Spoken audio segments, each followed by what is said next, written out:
Вельмі важнае пытанне, якое мы абмяркоўвалі падчас гэтай сустрэчы, гэта заяўка Славеніі падаць сваю кандыдатуру на выбары ў Раду бяспекі ААН на 24-25 год. Чаму гэта важна? Таму што на гэтае месца і на гэты тэрмін падаецца лукашэнкаўская Беларусь.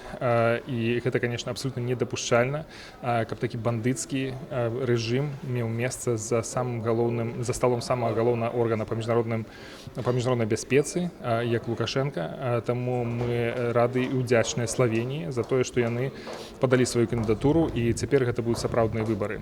То бок Лукашенко не атрымае месца аўтаматычна ў Радзе бяспекі.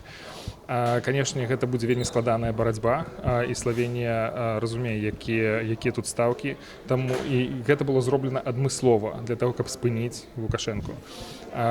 Будуць перамены, будуць дэмакратычныя перамены да таго часу, мы ў гэта верым.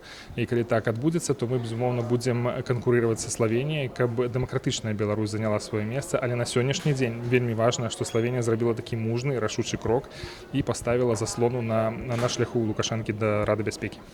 Вельмі важна то, што мы абмеркавалі праграмы дапамогі для беларускіх палітзняволеных, для іх сем'яў, бо сем'і палітзняволеных гэта таксама ахвяры рэпрэсій. Яны таксама нясуць вельмі цяжкую ношу за сваіх родных, за сваіх любімых.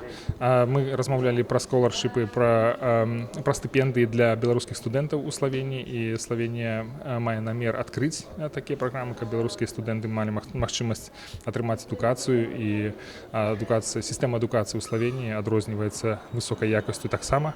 Мы казалі таксама і пра палітычную падтрымку, дыпламатычную падтрымку Славеніі, як я ўжо казаў, пра Раду бяспекі ААН, але таксама і ў іншых органах.